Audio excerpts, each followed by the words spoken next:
So, today we once again gonna go through the truth. Yes, just thought that I pronounced it in a wrong way. I've probably also done that, but it is by Neil Strauss. Pretty amazing book, pretty interesting book about relationships.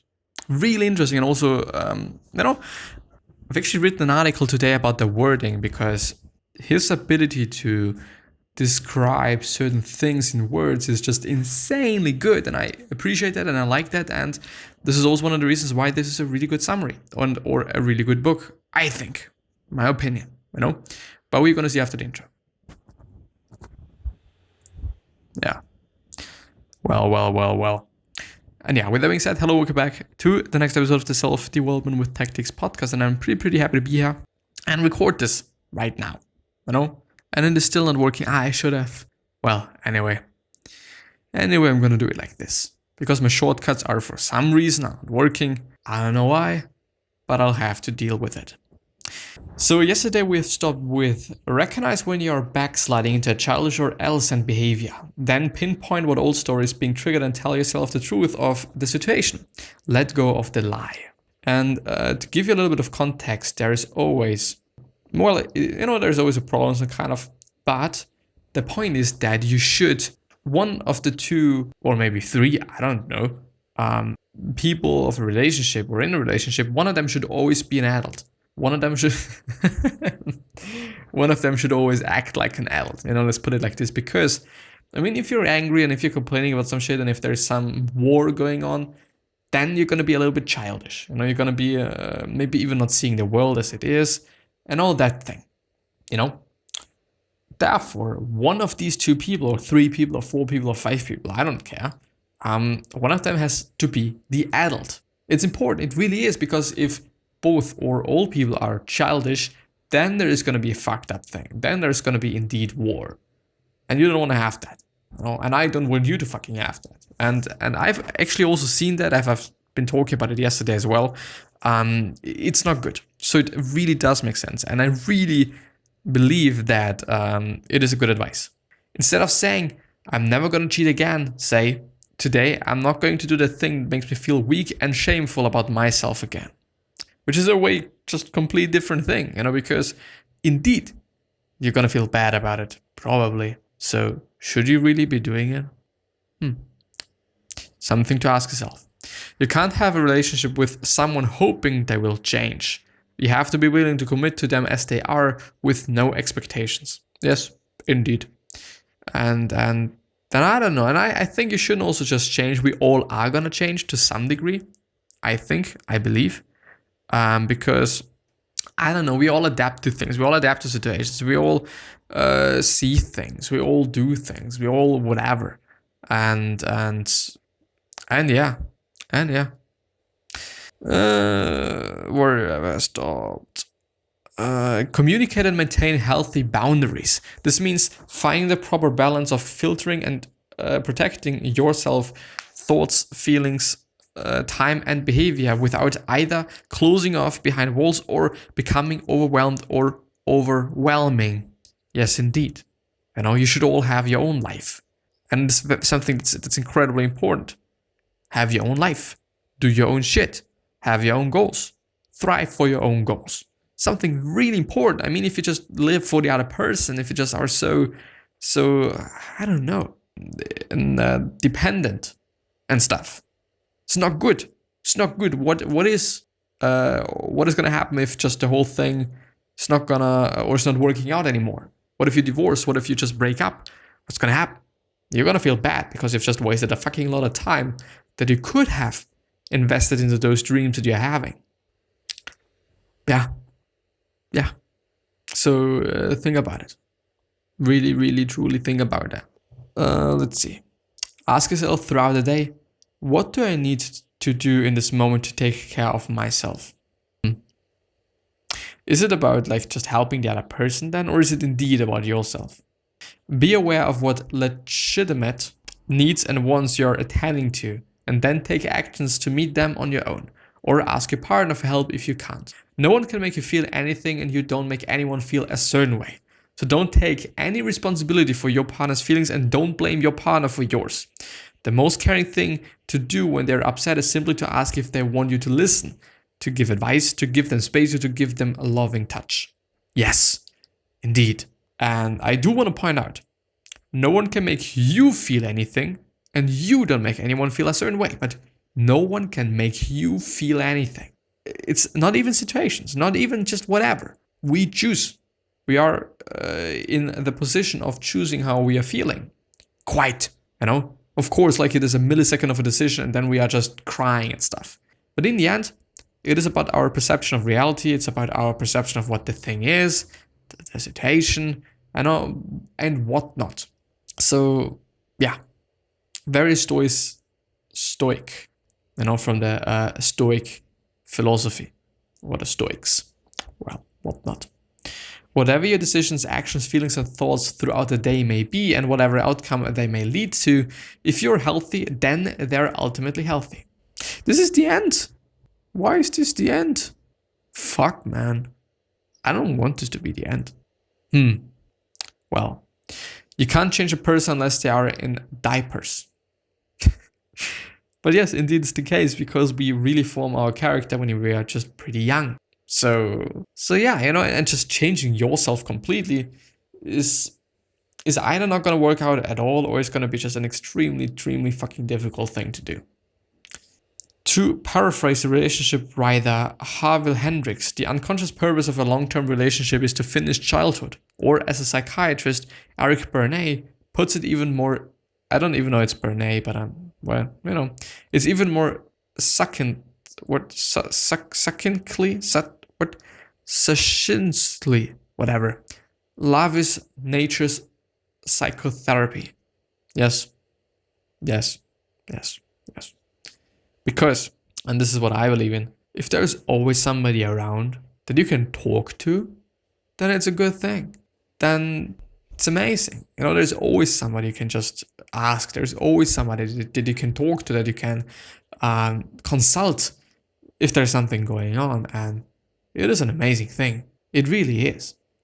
Because there's not going to be any feeling of being alone, because there's always anybody or somebody that you can ask about anything, probably, unless there's just some boundaries and okay, at this certain point of time, you please shouldn't call me because I'm doing this and that and whatnot. Then of course, respect that shit. But in general, just you can talk to this person. It is an amazing thing. Relationships don't require sacrifice. They just require growing up and the ability to stop clinching to immature needs that are so tenacious they keep the mature needs from getting met. And this is an amazing one. I like that. I really like that. It takes hard, conscious, diligent work to genuinely change. Yes, therefore a lot of people are also not going to change. Any style of relationship is the right one, as long as it's a decision made by the whole person and not the whole in the person.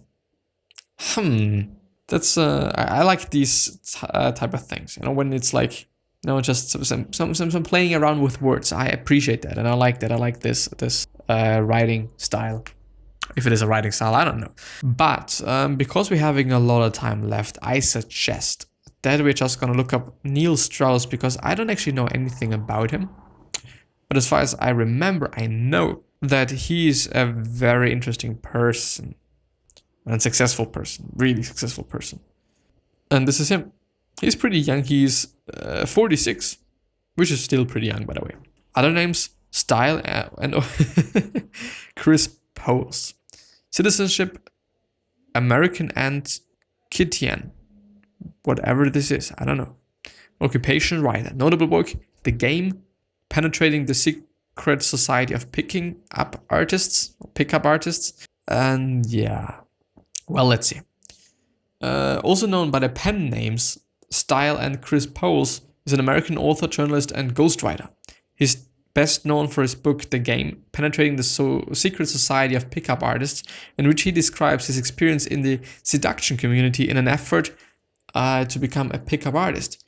He is a contributing editor at Rolling Stone and also wrote regularly for the New York Times. So definitely a good journalist.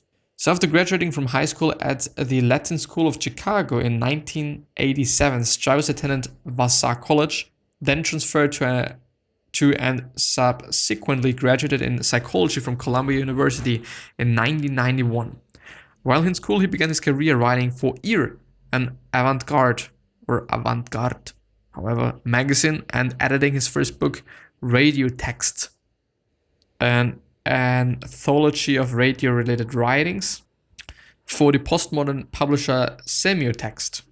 I see. He moved on to The Village Voice, where prior to becoming a reporter and critic, he took on tasks ranging from copy editing to fact-checking to writing copy. Interesting. Career. Strauss was invented by John Parles. Can you say that? I didn't know that. But John Parles to become a music critic at the New York Times, where he wrote the Pop Life column and wrote and front page stories on Walmart's CD editing policies, music censorship, Radio Payola, and the lost wax figures of country music stars. He was then invented by Jan Venner to become a contributing editor at the Rolling Stones, where he wrote cover stories on Kurt Cobain, Madonna, Tom Cruise, Orlando Bloom, the Wu-Tang Clan, Gwen Stefani, Stephen Colbert, and Marilyn Manson.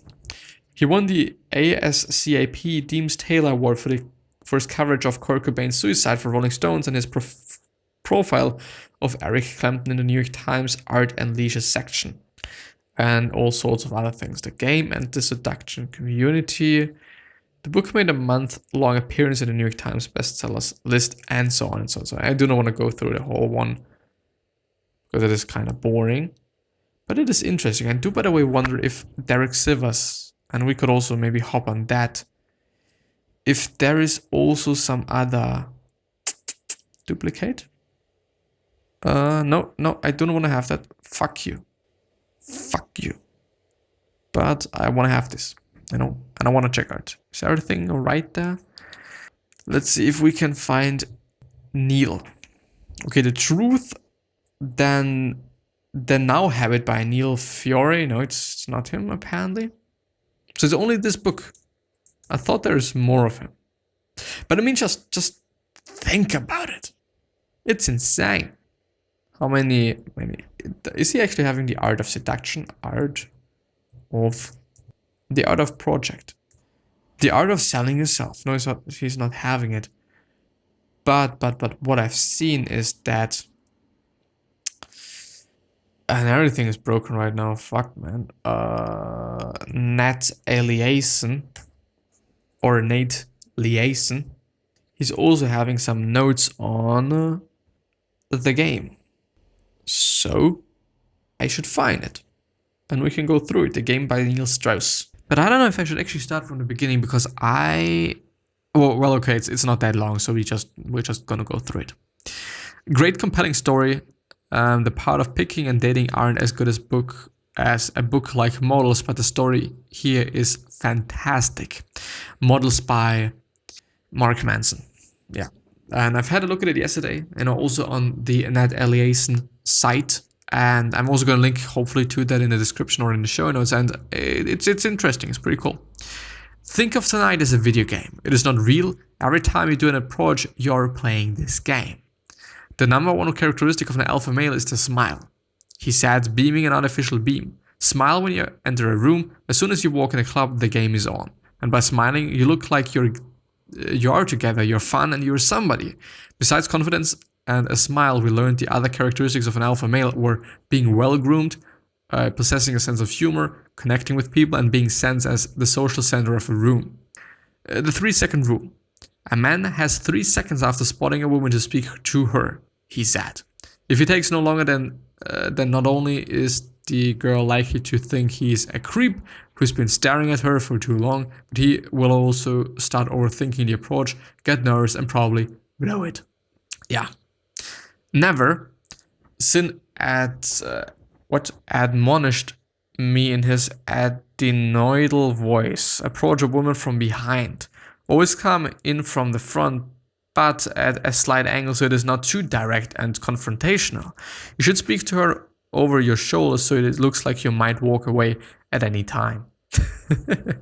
I think, all these things make sense. All those things make sense on a very psychological basis, and I I would like to say natural basis, but it doesn't make any sense, but you know what I mean. Like yeah, you know, just, yeah, it just makes sense. The thing is, let's think about it in that way. Oh, what's going on? What's that shit? What's going on, you know? How are you doing? I hope you're fine. Yeah, I'm fine as well. Like I don't know, but I know what he means. I know what he means, but still funny thing. Women are sick of generic guys asking the same generic questions. So, where are you from? What do you do for work? With our patterns, gimmicks, and routines, we were Baroom heroes saving the female of the species from certain Inui or Anoi. So, do something else, I guess. The PUAs have a name for this. They call it one-itis. One-itis. It is a disease AFCs get. They become obsessed with a girl they are neither dating nor sleeping with and then start acting so needy and nervous around her that they end up driving her away. Yeah. Lines by each other's mane during sex and how pulling the back of the hair is another evolutionary trigger. Pulling the back of the hair. Interesting. Most men make the mistake of believing that an attractive woman who doesn't talk to or acknowledge him is a bitch. Most of the time, however, he's just as shy or insecure as the less attractive woman he's ignoring, if not more or so. Everyone is a bitch. Immediately. You know, just once a girl isn't talking to me or likes me, she's a bitch. In some respect, surfing reminded me of sarging. Or sagging, whatever. Some days you go out and catch every wave and think you are a champ. Other days you don't get one good wave and you think you suck. But no matter what, every day you go out and you learn and you improve, and that is what keeps you becoming back or coming back. Girls don't respect guys who buy them drinks. Not sure about that though. The key to physical escalation, David D'Angelo had said in his seminar, is always to step forward one step. But always two steps forward, and one step back. Key to physical escalation. What is escalation? Rapid increase. I see. And as a knight, he has been trained to observe a strict code of conduct which includes the rule of never asking questions or speaking unless he is addressed first. So he goes to bed without talking to the king. In the morning, he wakes to discover that the Grail castle has disappeared. He has blown his chance to save kings and country by obeying his training instead of his heart. Unlike the Scorpion, Parsifal had a choice. He just made the wrong one. I'm such an idiot.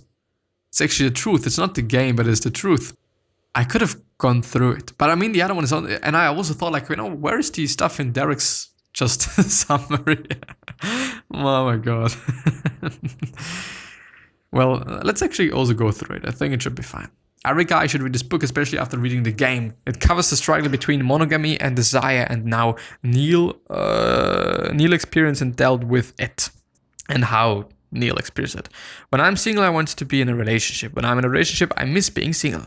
And worst of all, when the relationship ends and my capital lover finally moves on, I regret everything and don't know what I want anymore. I get that. Perhaps marriage is like buying a house. You plan to spend the rest of your life there, but sometimes you want to move or at least spend a night in a hotel. So if you were so happy with this other woman and so unhappy with your wife, why didn't you just get divorced? Question mark, which is, by the way, a good point. Kind of. You don't have time to think. If you ever want to be truly happy in this lifetime, you have to recognize that you're using sex like a drug to fill a hole, and that hole is your self-esteem. Deep down, you feel unlovable. So you try to escape from that feeling by conquering new women, and when you finally go too far and hurt Ingrid, why Ingrid? And all it is going to do is reinforce your original belief that you're not worthy of love. What the fuck is going on there? In this life, we don't meet many people who truly love us, who accept us for who we are, and who puts us before themselves. Maybe a parent or two if we are lucky, perhaps a couple of previous partners. So what kind of person rewards someone's love with lies, betrayal and pain? A selfish person, a cold-hearted person, a thoughtless person, an asshole, a liar, a cheater, a guy who thinks with his dick, me. So he apparently also had a lot of problems with just being an addict and stuff. I know, not alcohol, but sex and stuff. So yeah, exactly. To survive painful beliefs and feelings, we often mask them with anger. That way we don't have to feel with the shame behind it. Being over control as a child sets you up to lie as an adult, she concludes. So the theory of sex addiction is that when you feel out of control or disempowered, you sneak around and act out sexually to reestablish control and regain your sense of self. Which I think makes sense, doesn't it? Intimacy problems come from a lack of self-love, she continues. Someone who fears intimacy thinks unconsciously, if you knew who I actually was, you would leave me. Maybe. I'd be willing to bet that after the high of the intensity, there is a come down and you feel not so great and you need that next hit of intensity. Lorraine responds coolly. So ultimately, you can live your life like a hamster on a wheel chasing after the next hit to keep yourself spinning.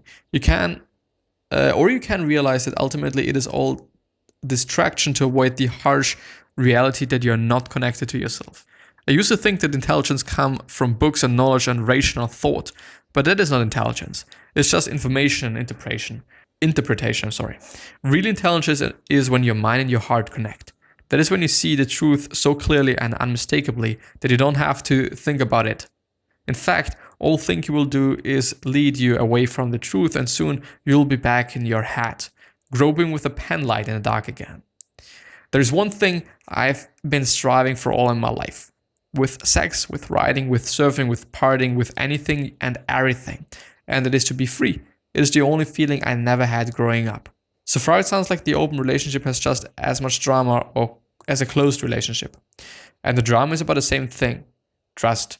Perhaps the reason friendships tend to last longer than a relationship is that that most of them don't come with a rigid rules and exclusivity clause.